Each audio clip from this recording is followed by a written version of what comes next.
La plus grande tristesse dans la vie de Natalie Bay fut la perte et la rupture de sa relation avec sa fille Laura Smith, notamment liée à la bataille juridique autour de la succession de Johnny Hallyday, son compagnon de 1982 à 1986 et père de Laura.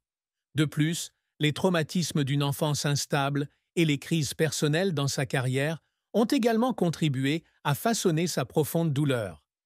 L'un des plus grands chagrins de Natalie fut la tension dans sa relation avec sa fille Laura Smith, notamment après la mort de Johnny Hallyday le 5 décembre 2017. Selon fair.wikipedia.org 2024, Natalie et Johnny Hallyday ont eu une relation qui a duré de 1982 à 1986, et Laura, née en 1787-1983, est le fruit de leur amour.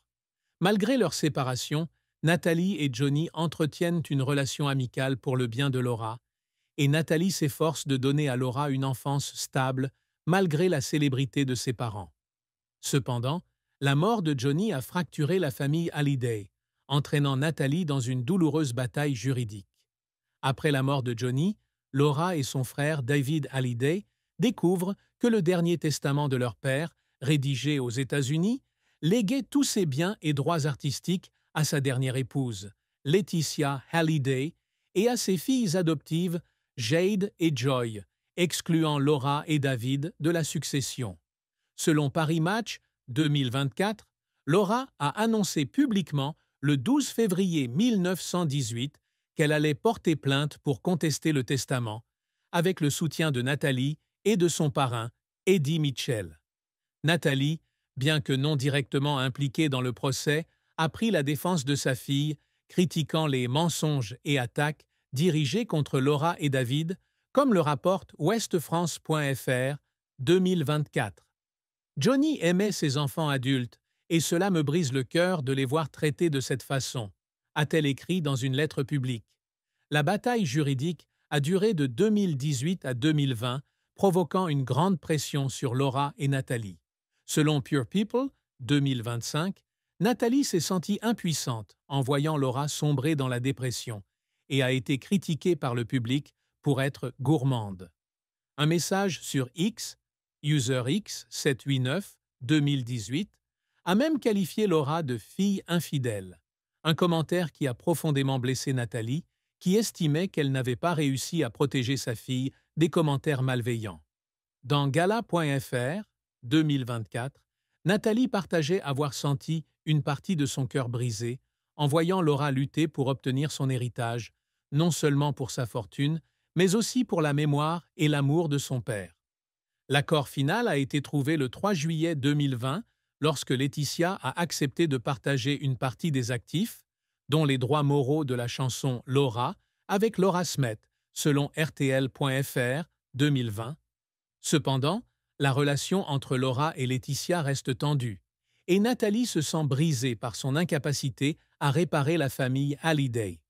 Dans une interview accordée au Figaro, 2023, elle a déclaré « J'aurais aimé que les choses soient différentes pour que Laura n'ait pas à subir ce traumatisme. En tant que mère, j'ai le sentiment d'avoir échoué à maintenir la cohésion de la famille. » Outre les ruptures familiales, Natalie porte également des blessures d'enfance et des crises personnelles. Selon The Guardian, 2011, elle est née dans une famille bohème avec deux peintres, Claude Baye et Denise Coustet, mais sa vie n'a pas toujours été stable. Ses parents déménagent fréquemment pour poursuivre leur art, laissant à Natalie un sentiment de manque de stabilité et de sécurité. Dans Paris Match, 2020, elle a partagé qu'elle avait grandi avec peu de règles mais beaucoup d'attentes, et cela a fait d'elle une fille timide qui essayait toujours de plaire aux autres.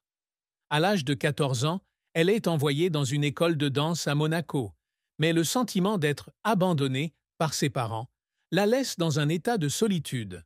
Selon fr.wikipedia.org, 2024, elle a déclaré un jour que son séjour à Monaco avait été une période difficile, où elle avait dû apprendre à gérer la pression et la concurrence. Lorsqu'elle a déménagé aux États-Unis à l'âge de 17 ans pour rejoindre une troupe de danse, elle a continué à se sentir déplacée et travailler comme fille au père pour joindre les deux bouts a ajouté à ses insécurités. Ces expériences, tout en l'aidant à mûrir, ont laissé des cicatrices mentales qui lui ont donné envie d'un foyer familial stable. Dans sa carrière, Nathalie a aussi traversé des périodes de crise. Selon The Guardian, 2011, au milieu des années 1990, sa carrière a montré des signes de ralentissement, avec moins de rôles notables que dans la décennie précédente. Elle est tombée dans un état de doute, se demandant si elle était toujours pertinente dans l'industrie cinématographique en pleine mutation. Dans Paris Match, 2020, elle a admis avoir beaucoup pleuré durant cette période, estimant qu'elle n'était pas assez bonne pour rivaliser avec des acteurs plus jeunes. Ces chagrins, bien que surmontés par son talent et sa persévérance, sont restés une partie indissociable de son voyage. Nathalie Baye est l'une des actrices phares du cinéma français, avec une carrière de plus de 50 ans et plus de 80 films. Elle a travaillé avec des réalisateurs exceptionnels, a remporté 4 Césars et est devenue un symbole de polyvalence et de talent. Cependant, son parcours a également été rempli d'échecs et de luttes qui l'ont amenée aux larmes de passion et de dévouement. Nathalie Baye a commencé sa carrière d'actrice en 1970, après avoir été diplômée du Conservatoire national supérieur d'art dramatique, CNSAD, en 1972, avec le deuxième prix dans les catégories comédie, comédie tragique et théâtre étranger, selon frs.wikipedia.org, 2024. Son premier rôle fut dans le film Two People, 7073, où elle jouait la brève histoire d'amour de Peter Fonda. Mais sa percée se fait en tant qu'assistant de scénario dans La Nuit du jour, 1973, de François Truffaut, un film qui remporte l'Oscar du meilleur film en langue étrangère. Selon Fandango, 2024, sa réplique dans le film « Je pourrais quitter un homme pour un film, mais je ne quitterai jamais un film pour un homme » est devenue un symbole de sa passion pour l'art. Les années 1980 furent l'apogée de la vie de Nathalie. Elle a remporté 3 Césars consécutifs, celui de la meilleure actrice dans un second rôle pour Chacun pour soi de Jean-Luc Godard, 1980, et L'étrange affaire de Pierre Granier de Fer, 1981, et celui de la meilleure actrice pour La balance de Bob Swaim, 1982, selon fr.wikipedia.org, 2024. Le rôle d'une prostituée dans La balance a changé son image, d'une actrice douce à une artiste capable d'assumer des rôles complexes et épineux. Elle continue d'impressionner dans Le retour de Martin Guerre, 1982, avec Gérard Depardieu, film qui lui vaut une nomination au BAFTA, et Notre histoire, 1984, avec Alain Delon. Au cours des années 1990, Nathalie évolue vers des rôles plus dramatiques, comme dans Une liaison pornographique, 1999, qui lui vaut le prix de la meilleure actrice dans un second rôle à la Mostra de Venise, et Vénus Beauté, Institut, 2000, de Tony Marshall, film qui remporte plusieurs Césars selon fr.wikipedia.org, 2024. Sa carrière internationale a été cimentée lorsqu'elle a joué la mère de Leonardo DiCaprio dans Arrête-moi si tu peux, 2002, de Steven Spielberg, un rôle salué pour sa subtilité et son émotion. Elle est récemment apparue dans Downton Abbey, Une nouvelle ère, 2022, dans le rôle de Madame de Montmirail et continue de travailler sur des projets tels que Haute Couture, 2021, et Call My Agent, 2015 à 2020, selon IMDb, 2024. Nathalie brille également sur scène. En 1986, elle revient sur scène dans le rôle d'Adriana Monti, une pièce acclamée par la critique. Elle a été membre du jury du Festival de Cannes 1996 et a été nommée Chevalier de la Légion d'honneur en 2009, selon fro.wikipedia.org, 2024. Sa polyvalence, de la comédie au drame, du film d'art au film commercial, a fait d'elle l'une des actrices les plus respectées de France.